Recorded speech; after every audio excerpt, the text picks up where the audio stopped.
Today we are going to learn extended Euclidean algorithm. Okay, so first let us again recall the Euclidean algorithm that finds the GCD of A and B, where A and B are two non-negative integers, and suppose A is greater or equal to B.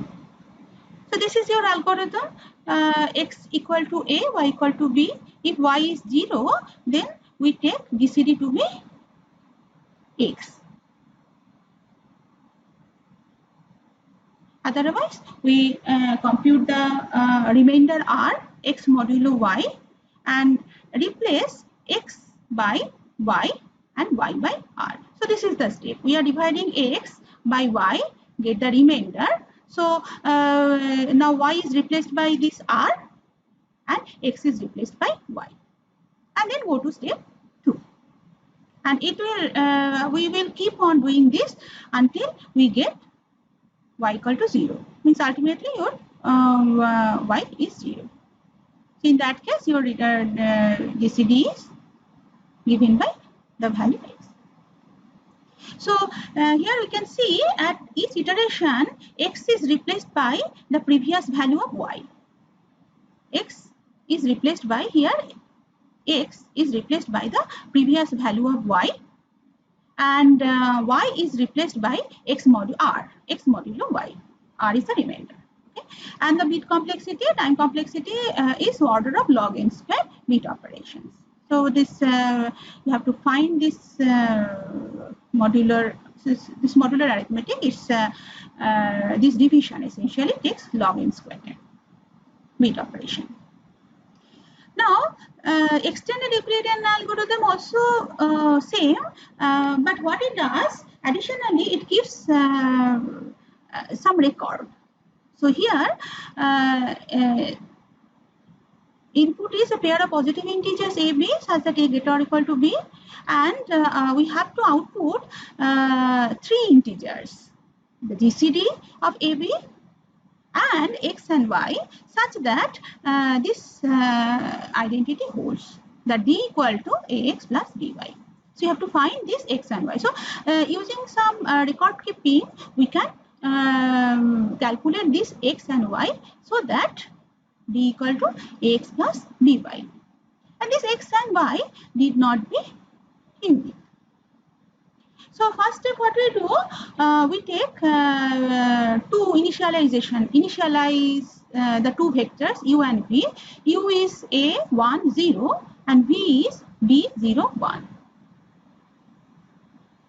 Okay, so this is initializing the record keeping vectors. So u and v in the Euclidean algorithm, what we have done, this u I assigned small a, only one element, and v is a vector of length 1. So here additionally we take 2 extra parts. So a together with 1 and 0 also we remember, and here initially v is b and 0 1 we remember. So you can see that this a is means I can write a as a into 1 plus b into 0.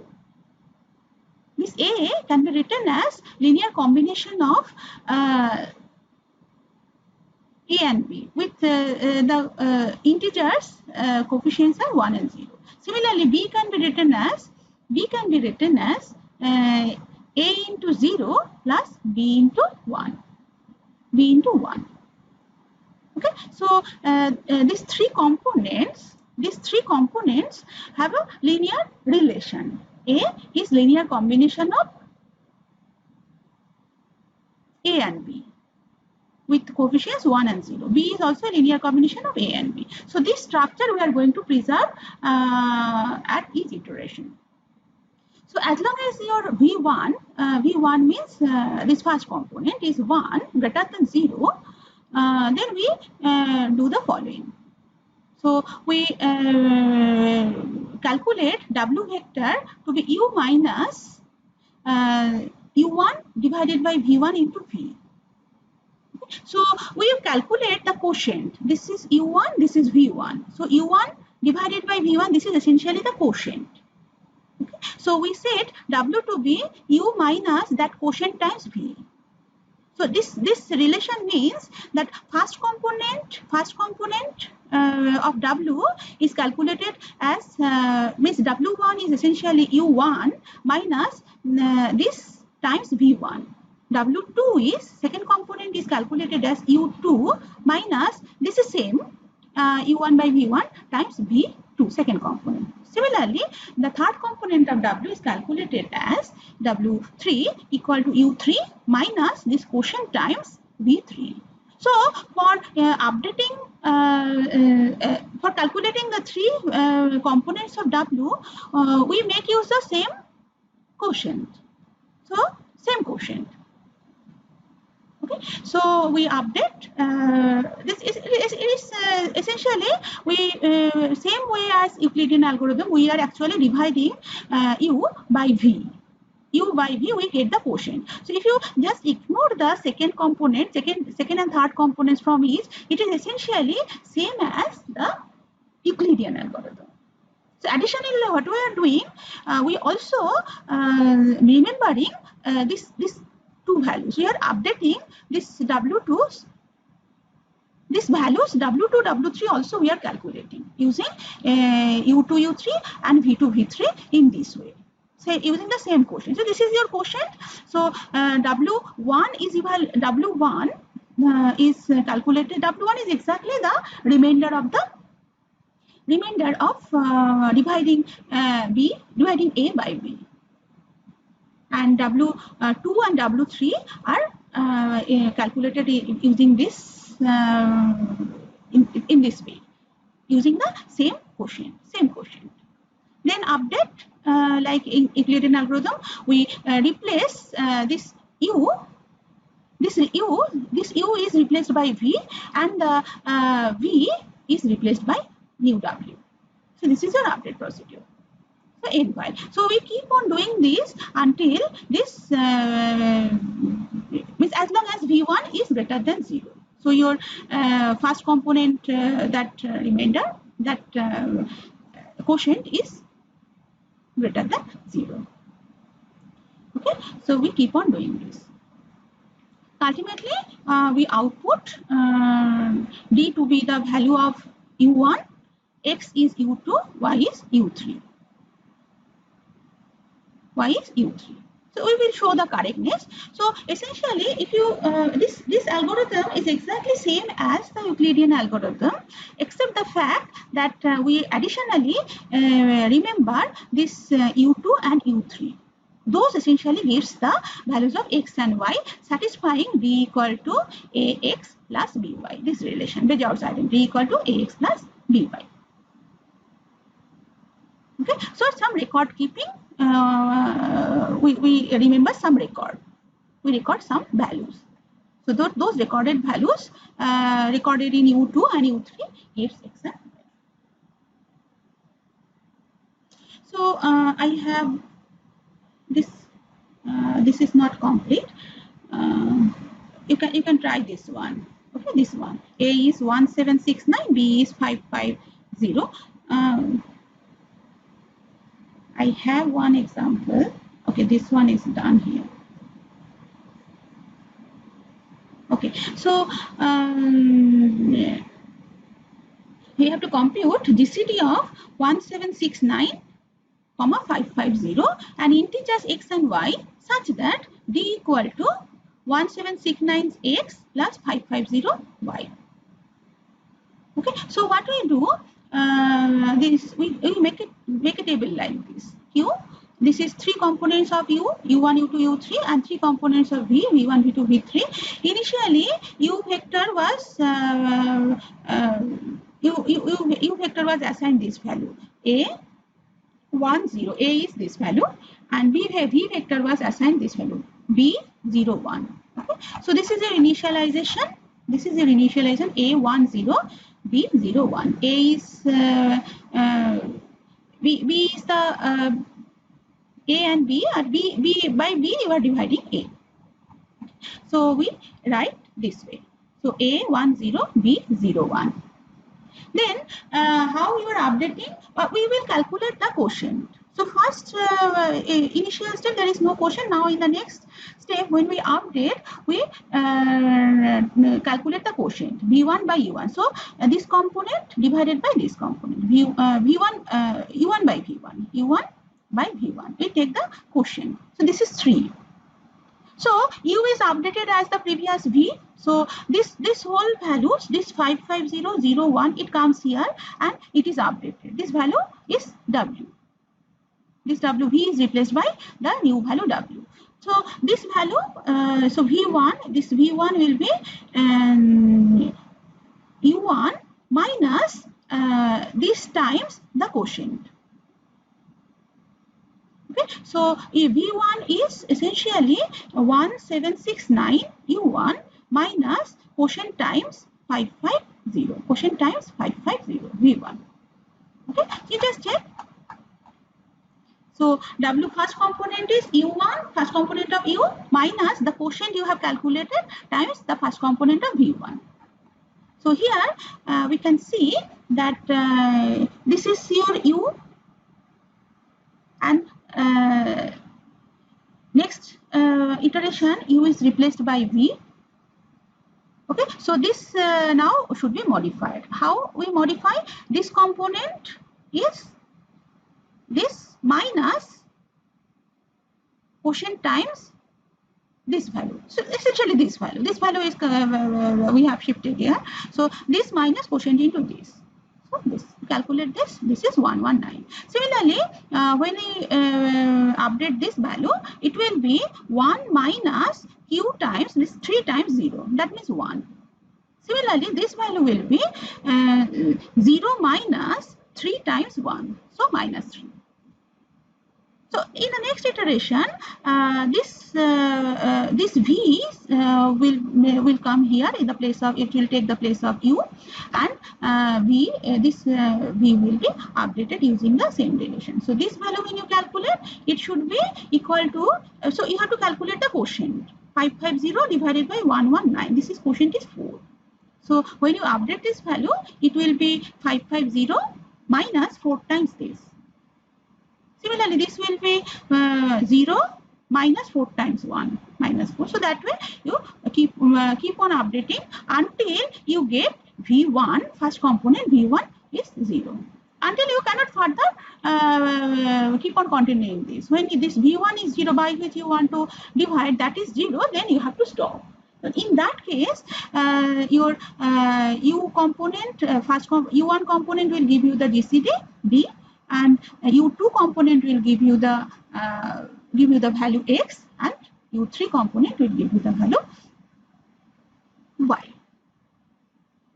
Okay. So D is 1769X. This X will be given by this one, and Y will be given by this one. And GCD here, GCD when we get V1 0, GCD we getting 1. Okay, so GCD is 1, X equal to this, sorry, this value is 179 minus 179, and Y is 550. You do it by yourselves. Do it by yourselves. Okay. So GCD you can find in this way, and together with the GCD you can also find this X and Y such that this relation holds using extended Euclidean algorithm. Now, why this is useful? We can, if your GCD is 1, if GCD is 1 and you want to find the inverse of this 1769, inverse of this modulo 550, suppose. So if this is 1, suppose so here I get 1 equal, so I get the equation 1 equal to 1769x plus 550y. X I have found, what is the value of x, what is the value of y. Now, if this is 1 and you want to find 1769 inverse modulo 550, then throughout the equation you just take modulo 550. When you take modulo 550, you are getting, this is 1, in this case this is 1. So 1 equal to 1769x plus modulo 550 means this is 0 now. So 1 equal to 1769x modulo 550. So we are getting the relation that 1769 times this value x minus 171, it is giving you 1 modulo 550. That means what? That means that inverse, modular inverse of 1769 modulo 550 is essentially the value x that you obtain here. So in this way you can find the modular inverse. So in case if you want to find the modular inverse of 550 modulo 1769. So 550 inverse modulo 1769. So in this equation you take modulo 1769. Modulo 1769, this is cancelling out. So y will give you the, y means 550. This will give you the modular inverse of 550 modulo this 1769. So your modulus is 1769. Then modular inverse of 550 modulo that 1769 is given by y. Because this GCD 1, so you are getting 550 into y equal to 1 modulo 1769. So y gives the modular inverse of 550 modulo 1769. Okay. So modular inverse also you can find using this extended Euclidean algorithm. Now, one thing I didn't explain, two things actually I didn't explain, the correctness. The GCD you can see that this D, this D is essentially this vector, and how you are obtaining this vector, it is essentially generated in the same way as the Euclidean algorithm. So correctness of D is fine. Finding the GCD in this way, it essentially follows the same procedure as the Euclidean algorithm. So finding D is fine. Finding D is GCD of AB, you can explain that correctness. But why this U2 and U3 is, they are giving you X and Y values, that I have to explain. So that their linear combination with A and B gives you D. That I have to explain. And another thing, that this X and Y need not be unique. These two things we have to explain. Okay. So okay, so here I have explained the non-uniqueness. So I have obtained D equal to 1769 times X. X is this one, minus 171 plus 550 times Y, 550. Okay. Now you can see that if I add 550 here, if I add 550 here and from here, from X, means in X I add 550 and in Y I just subtract 176 minus 1769. Then you can see this equation and this equation are same. These two values are same because 1769 into 550 and 550 1769, they are cancelling out. Okay, so if you just calculate this value, you get a new X. Calculate this value, you get a new X. So this X and Y from applying this extended Euclidean algorithm, we get X and Y to be this value and this value. But you can I can rewrite in this way and I can get some different value here also. Okay, so X, if you take, so this X and Y are not unique. This X and Y may not be unique. Okay. Okay, now correctness.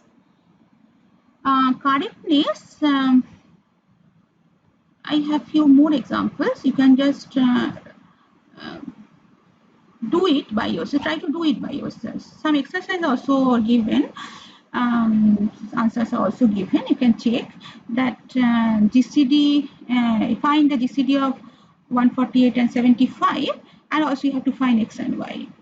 Okay, and second question is, if it exists, compute the 75 inverse modulo 148. So for existence of modular inverse, you need this 75 and 148 to be co-prime. That means GCD must be 1. If GCD is not 1, then modular inverse does not exist. So here also same type of question. Here GCD is 38. You have to find X and Y such that this relation holds. Okay, there is there is a theorem, Lem's theorem. So what is the complexity of this algorithm? Means roughly it is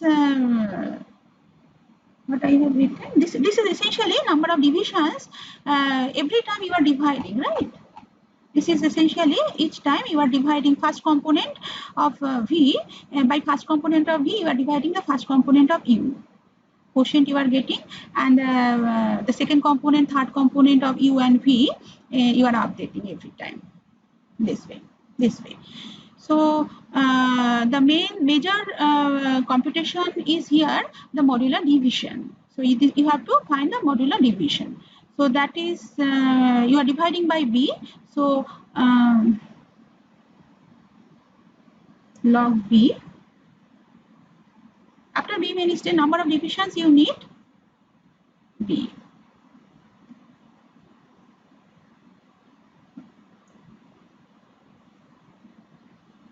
It should be base 10, okay, the base 10. Okay, number of divisions, it can be shown that the number of divisions is less or equal to 5 times log B with base 10 plus 1. This many steps, it will stop. Essentially, you keep on dividing A by B, then replacing the B by the remainder and A by the previous B. That way you are doing. And after B many steps, every time, so this B is essentially this remainder, every time remainder in the worst case, it will reduce by 1 each time. So after B many steps, it will always stop.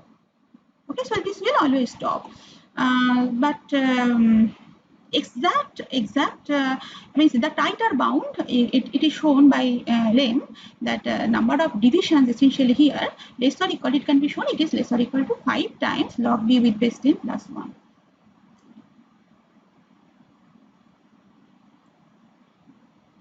Okay, this many divisions and this many divisions is required. Time complexity, it can be shown log n square.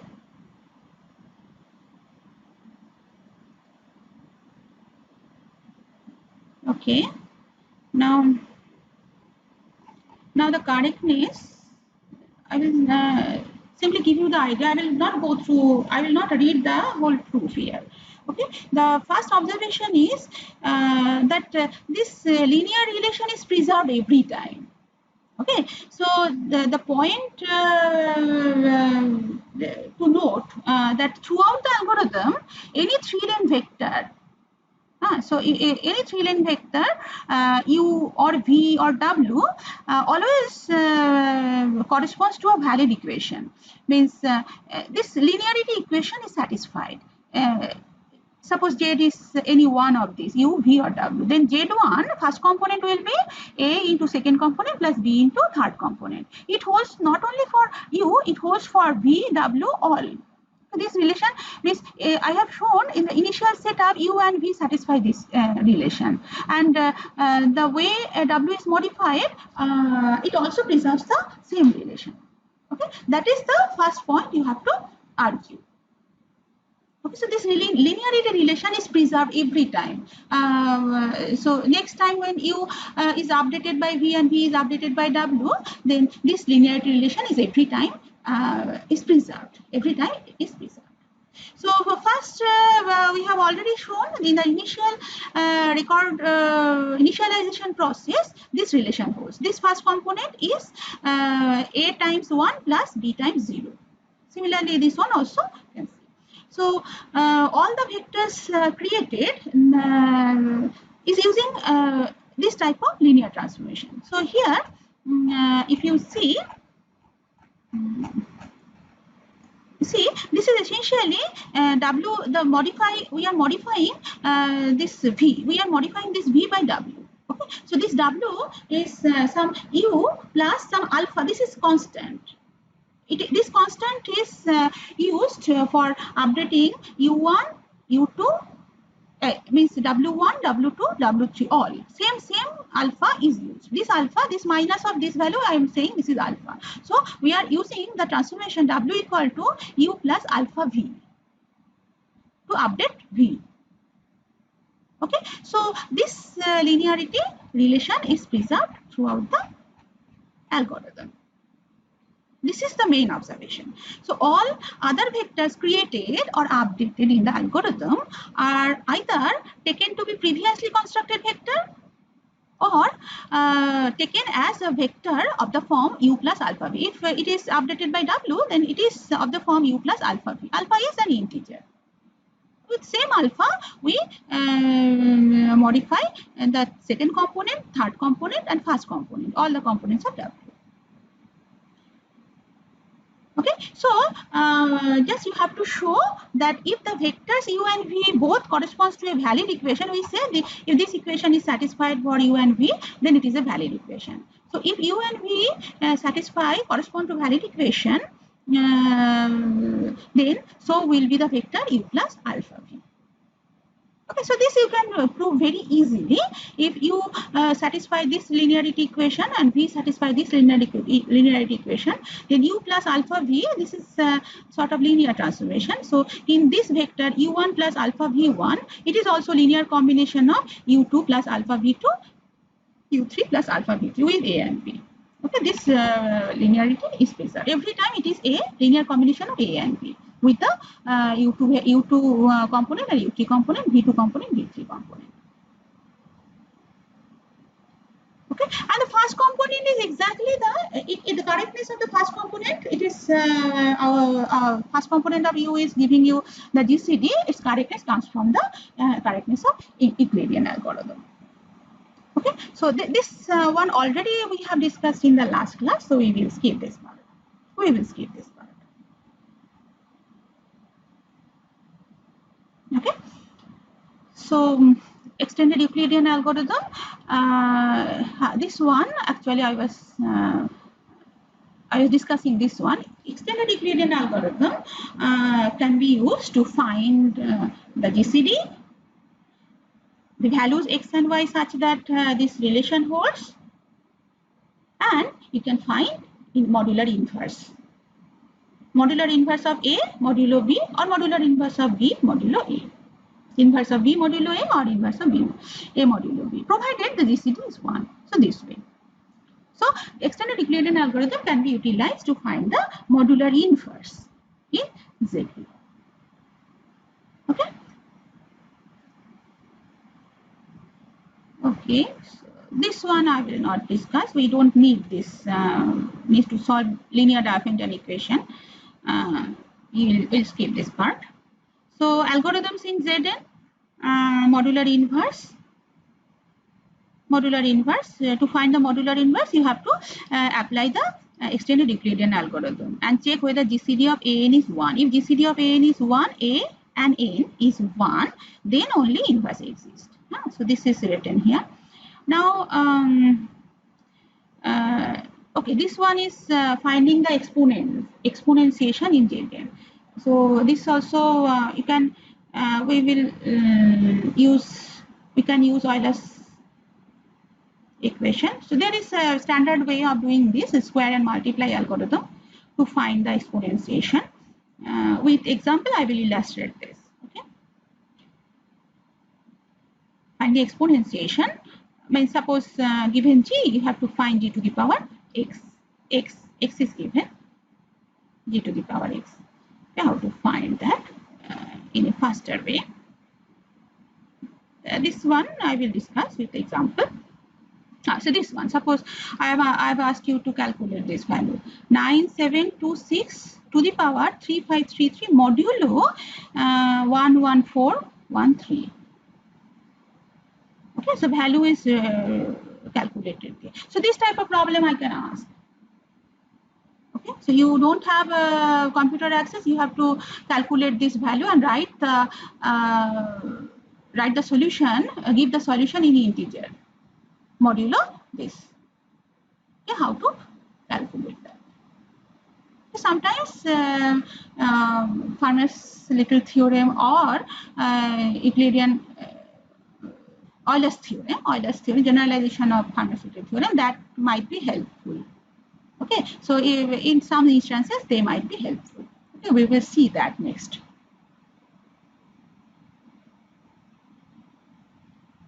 Okay. These things already we have discussed. I will not go through this. Okay, so what we have done so far, solving single linear congruence, Chinese remainder theorem. We will discuss this RSA. These things we will cover. Okay, let us now let us now go through this. So how to calculate this value? This value. So what we will do?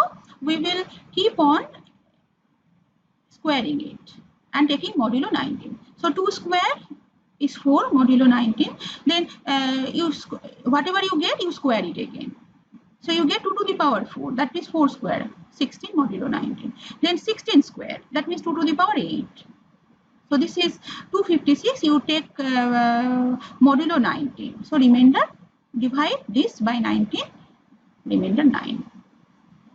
Okay, so keep on squaring it. Keep on squaring it. So I have to calculate 1452. So keep on squaring it, and until it further squaring gives you a number greater than this. You stop here.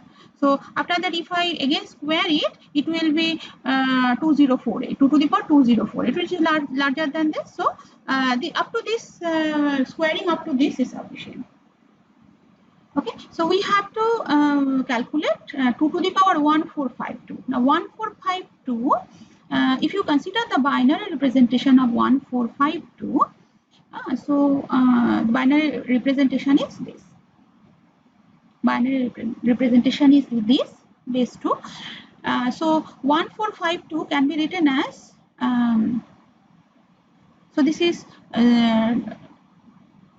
these are the positions: 0th position, 1th position, 2th position. So 0 times, this is 0 times, this is contributing. So 2 to the power 2. Then this is 2 to the power 3, 8. 2 to the power 4 is not there. 2 to the power 5, 32. 2 to the power 7, 128. 2 to the power 8, 256. 2 to the power 10, 1024. Now I have to calculate 2 to the power this value. So I write 1452. I can write 1452 in this way. So 1452, you first construct the binary representation of that. Then 1452 is simply 2 to the power 10 plus 2 to the power 8 plus 2 to the power 7, 2 to the power 5, 2 to the power 3, 2 to the power 2. So you can see, to calculate 2 to the power this value, I can calculate in this way: 2 to the power this into 2 to the power this into 2 to the power this into 2 to the power this into 2 to the power this into 2 to the power this. So this is the squaring. So out of this squaring, I have to take 1024. This one 256. This one 128. 2 to the power this one 32. 2 to the power 8 and 2 to the power 4. These combinations will give me. So we are keep on squaring and then multiplying. Whatever values it will contribute. We keep on squaring to this base. Keep on squaring this base until it exceeds the exponent. The exponent exceeds this value. Okay, and then suitably take the values that will give me this. Multiply those values that give me this value. Okay, so when you calculate this is 5, this is 16, like that. So keep on squaring. So that keep multiplying and then keep on reducing it. Okay? So 19. So keep on reducing it. So you don't have to multiply all at a time. So you just multiply 2 at a time, then reduce it, and then resulting one you multiply again, reduce it. That way also you can do. You don't have to multiply all of them at a time. You can keep on reducing by 19 modulo 19 by multiplying 2 at a time also. Okay. Now this is the general way of calculating something to the power x. A to the power x. A is given, x is given, modulo n. N is also given. Okay. This is the normal way. This is called square and multiply algorithm, and that is actually actually described in the described. I didn't that is described earlier. Okay. Yes, I have not discussed that part. That is actually given here. This algorithm is given here. This algorithm is described here. Okay, so a to the power k you have to calculate. You represent k in the binary. K is 2 to the power 0 into this ki is into 2 to the power I summation. This ki is either 0 or 1, 0 or 1. So you take the binary representation and just keep on squaring and pick the. So that is systematically it is written here. Okay. Systematically it is written here. Keep on squaring and then keep on squaring modulo n, square and take modulo n and take only pick those values that corresponding to which ki is 1. That 2 to the power I values you consider corresponding to ki equal to 1. You multiply those squares you take and multiply. Okay, so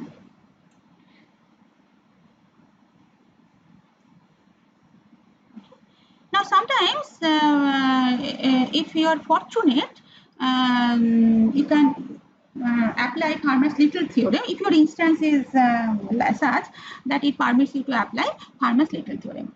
So Fermat's little theorem states that if A and B are suppose P is a prime and A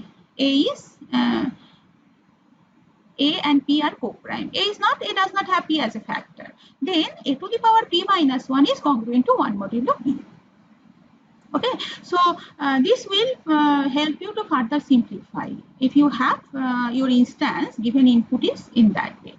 Given input is falls into this category. So in this example, you can see that this is a prime number.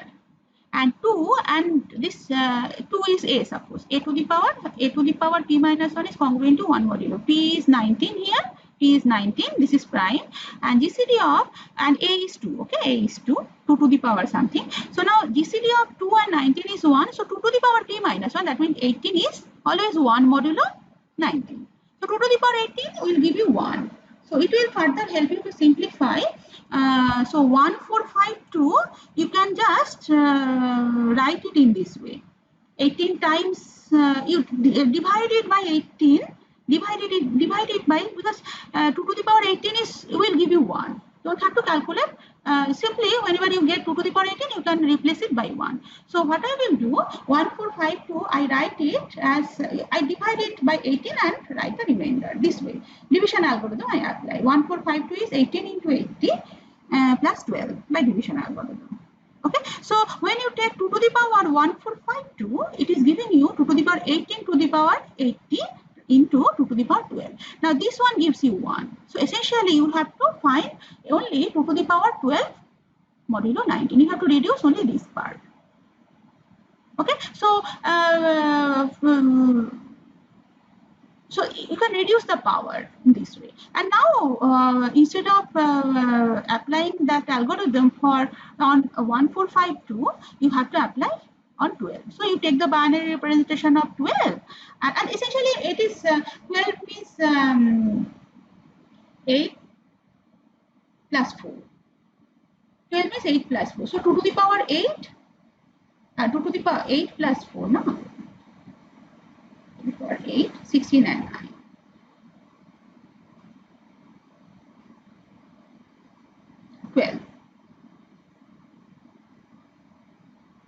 Okay, so on 12 you can apply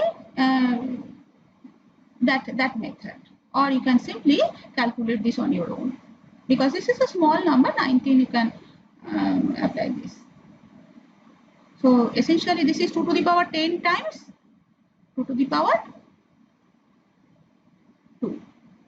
2 to the power 10 is this value 5. That way means some other way I have done here. I have done it, I think 2 to the power 8 into 2 to the power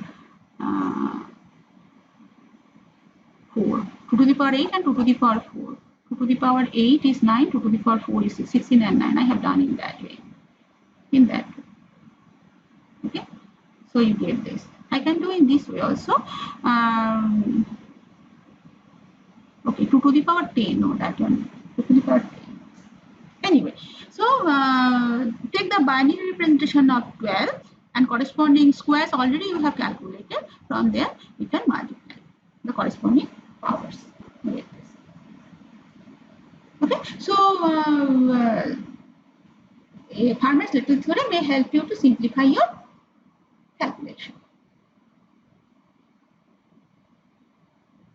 Provided your modulus is a prime number. Modulus is a prime number. This modulus is a prime number, and the base a to the power this a should be co-prime to b.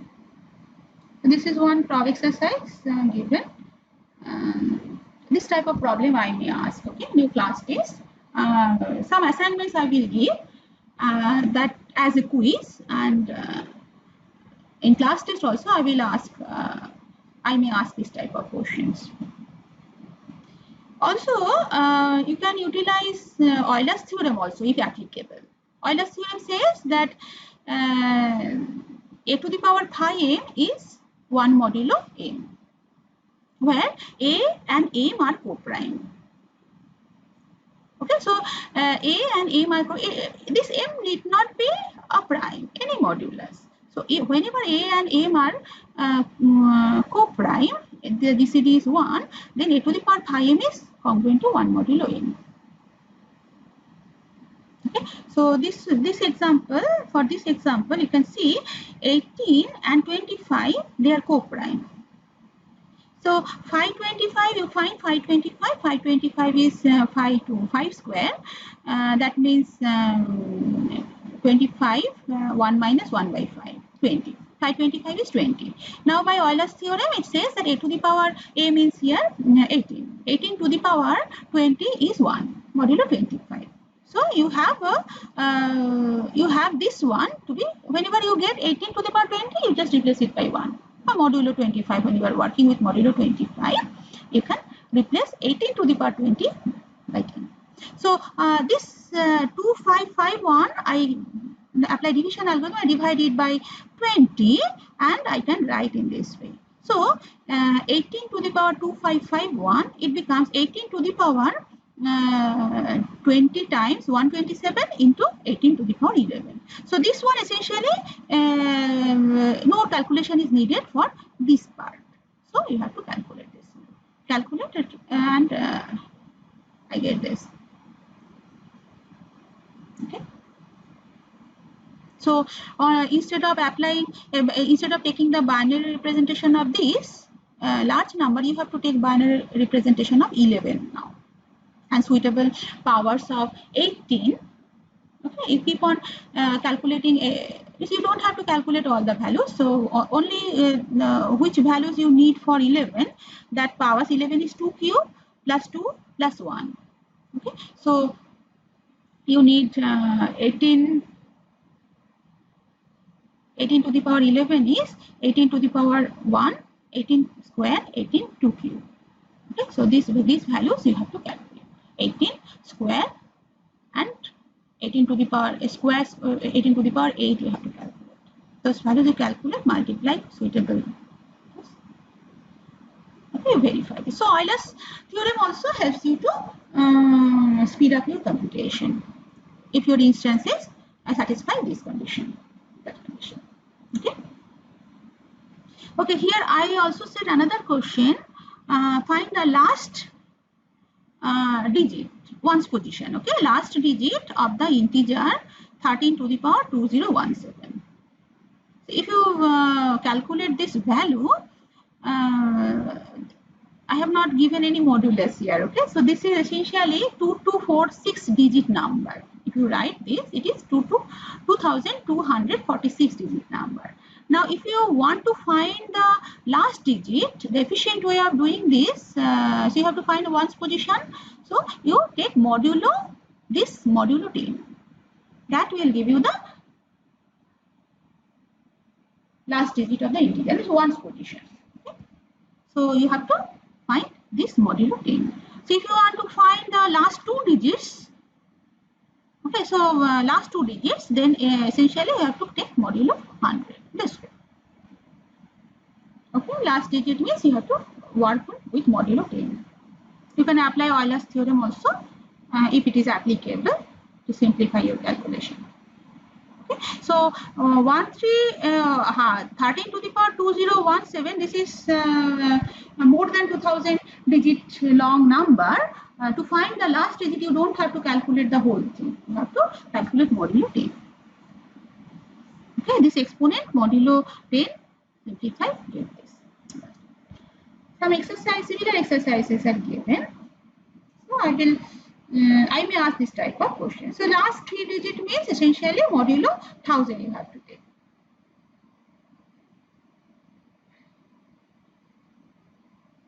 Okay. So in applying this Euler's theorem, the main problem is in simplifying your calculation, factorization. The problem is evaluating this phi n, you need to know the prime factorization of n. Okay, so when you calculate this phi n, unless you know the factorization of this number, you cannot calculate this value. We know we can calculate the phi n value provided we know the prime factorization of n. The formula we have discussed for phi n, it needs explicit knowledge of the factorization of this number n. Okay, so unless you know the factorization, you cannot find this and cannot apply this. So the main difficulty, this is very hard problem, that evaluating phi n requires the prime factorization of n. This prime factorization problem is a very hard problem. No polynomial time algorithm, no. So this is essentially the base of RSA crypto system. RSA crypto. Okay. Now we are in a position to discuss RSA crypto system. Let us introduce RSA crypto system. Okay. Now, we have already seen secret key cryptography, where both the encryptor, secret key encryption scheme, so both the encryptor and decryptor share the same key. Same key K, he is having the key K, he is having the key K, and this encryptor is using this key encrypts the message, sends the ciphertext. Decryptor receiving the ciphertext uses the same key and decrypts it. Now, in contrast, public key encryption. In public key encryption, the sender and the receiver both have their different keys. So a pair of public key, secret key, the sender holds a pair of public key and secret key. Similarly, the receiver also has a pair of secret key and public key, matching secret key and public key. So suppose I want to send a message to you. So what I will do, I will use your public key. Public key, as the name says, public key is publicly available. Means everybody is having a public key and secret key pair. Okay, they are related. I have my own public key secret key pair. You have your own public key secret key pair. Everybody is having a public key secret key pair. Okay, so it is given, or you have generated. Now these public keys are published somewhere in the bulletin board or some notice board. These public keys are published. My public key is available to you, and your public key also I can get from that bulletin board. Okay, so when I want to encrypt a message and send it to you, okay, so what I will do, I will take your public key to encrypt. Your public key is available to me, so I will use your public key to encrypt the message and send over the public channel. Now, since you hold the matching secret key, the secret key corresponding to that public key, you will be able to decrypt it. Nobody else. Okay, so if Alice wants to send a message using public key encryption, so Alice will use the recipient's public. So recipient is suppose Bob. So Alice has to use the public key of Bob. Alice's public key is available. Bob's public key is also available. Secret keys are kept secret to the individual users. So Alice is having her own secret key. is kept secret to herself. Bob is having his secret key kept secret to himself, but Bob's public key is available. Alice's public key is also available. So when Alice wants to encrypt a message using public key encryption and intended recipient is Bob. Okay, so what Alice will do, Alice will use Bob's public key to encrypt it and send the encrypted message to the public channel, over the public channel. Bob, on the other hand, on receiving this encrypted ciphertext, encrypted plain text, that means the ciphertext, Bob is having the matching secret key. So Bob only will be able to decrypt it. So your design should be, you should design your scheme in such a way that no other party except Bob will be able to get the message. Okay, so this is the idea. So in contrast to symmetric key encryption, in public key encryption, each individual user holds a pair of secret key and public. Public key is publicly available, and whenever someone wants to send some secret information, confidential information to some other party, he or she will use that other party's, that recipient's public key for the encryption. Okay. So in RSA, what we do, the setup is something like that. We choose two very large prime numbers, P and Q, almost same size prime numbers, two distinct primes P and Q, and we set N to be PQ. This is the modulus. N is the modulus. N is the product of two prime numbers. And your plain text space and ciphertext space are Zn. Okay, so plain text is an element of Zn, ciphertext is also an element of Zn. And the key, this N is public,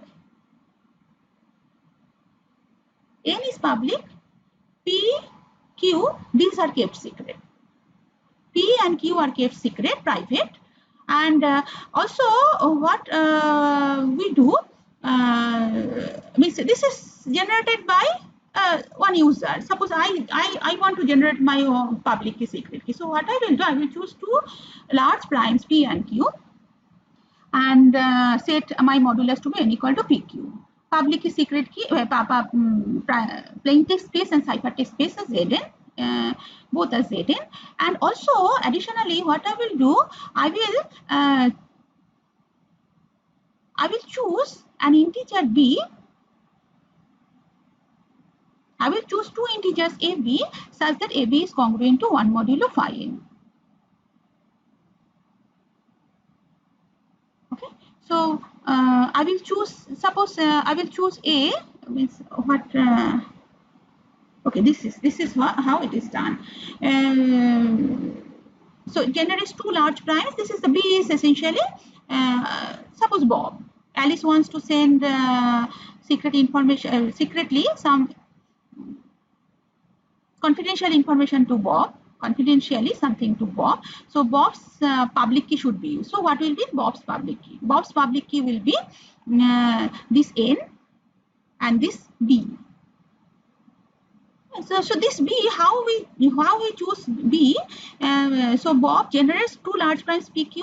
How to choose that I will discuss, and sets N equal to PQ. And phi n, then phi n is simply P minus 1 Q minus 1. Now Bob also chooses B, which is an integer in between 1 to phi n, such that B and phi n are co-prime. B and phi n are co-prime. So using extended Euclidean algorithm, you can choose some B and you can check whether it is means extended Euclidean algorithm. You can choose by extended Euclidean algorithm. You can choose whether B is co-prime to phi n or not. Okay, so if B is co-prime to phi n, so modular inverse of B exists, modulo phi n. So that inverse we call A. A to B, A is the modular inverse of B modulo phi n. So that's why I say AB are congruent to 1 modulo n, 1 modulo phi n. A, B are congruent to 1 modulo phi n. So using extended Euclidean algorithm, you can find the inverse of B. So first you generate two large primes PQ, set the modulus n to be PQ, and phi n is simply P minus 1 Q minus 1. Now you choose some integer B which is co-prime to, which is less than phi n and which is co-prime to phi n. Okay, so we make B co-prime to phi n. We choose B such that it is co-prime to phi n in order that it should exist. It should have a modular inverse. Okay, that modular inverse also I find modulo phi n using extended Euclidean algorithm, and then set this this B to be published, n to be published. This n and B are actually public key. Okay, and the secret key is this large primes P and Q. It cannot disclose this P and Q together with this modular inverse key. Okay, so this is the key generation algorithm that generates the public key and secret key pair. So public key is essentially this modulus n and this B that Bob chooses, which is less than phi n, integer between 1 to phi n. And A is the modular inverse of B, modulo phi n. That means AB satisfy this equation, congruence equation. AB is congruent to 1 modulo phi n. So public keys are n and this B. N and B are public, and P, Q together with this A, which is the modular inverse of B modulo phi n, this A is also kept secret. So these are the secret key. This is the N and B are the public key. Okay. So encryption, to encrypt a message, your message is an n bit, means an element of Zn. So to encrypt a message X, which is an element of Zn, you just raise it to the power the public key. As I said, if I want to send to you some confidential message, I have to use your public key. So here, encrypting, whoever is encrypting this message X, he has to use the recipient's public key. This B is the recipient's public key. Okay. So just simply raise it to the power public key of the recipient modulo n. Now decryptor, you can decryptor, what it does, decryptor receives this is suppose Y. Okay, decryptor, whatever decryptor receives, that is the ciphertext. So decryptor is having his secret key A. So ciphertext raised to the power A. He calculate this value modulo n.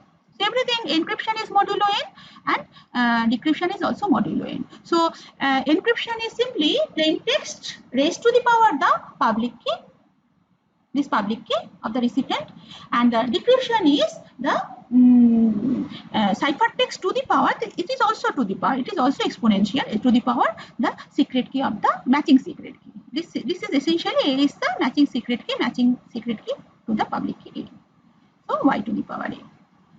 Now, why it will give you back X? Okay, so if you can see that it is essentially a decryption of encryption of this. If Y is this value, you are getting this Y to the power A modulo n. Y is X to the power B. So X to the power AB modulo n you are getting. X to the power AB modulo n you are getting. So this value is X to the power AB modulo n. Now X to the power AB modulo n, we have observed, we have already stated that if you work modulo n, then powers you can work modulo phi n. So it is X to the power AB modulo n. So I can say it is X to the power AB modulo phi n. In an exponent, when I work modulo n, this whole thing modulo n, then exponent I can work modulo phi n. So essentially this modulo n is same as X to the power AB modulo phi n. Now what is AB modulo phi n? AB modulo phi n is 1. So you are getting X to the power 1.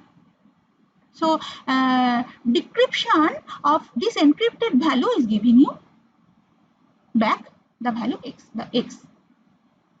Okay. So your encryption, your plain text is an element of Zn and ciphertext is also element of Zn. Both are modulo n.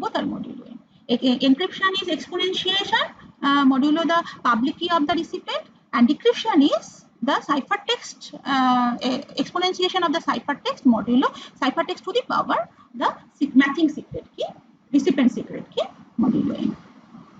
And since A and B, they are related by this equation, this congruence equation, AB congruent to 1 modulo phi n, okay, right? This is equal to this. Essentially, what happens? AB congruent to 1 modulo phi n, it is same as AB is some k times phi n plus 1, right? So the AB is congruent to 1 modulo phi n means AB can be written as some constant times some constant integer times phi n plus 1. Okay, so if you substitute that value here, x to the power, instead of AB you write x to the power some constant times phi n plus 1, x to the power some constant of phi n plus 1, and this x to the power, so you can separate x to the power phi n to the power constant into x. Now x to the power phi n, x to the power phi n is by Euler's theorem, we apply Euler's theorem, then you can get this x to the power phi n times constant, that part becomes 1. Okay.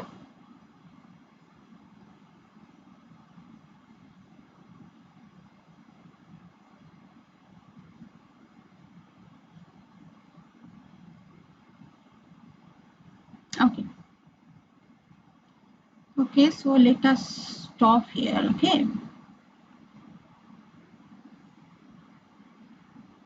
Let us stop here. Next class, what we have? Okay. Finding the order. Okay, I will stop here. Okay. So we have introduced one crypto system, RSA crypto system. The security is based on the difficulty of factorization large enough.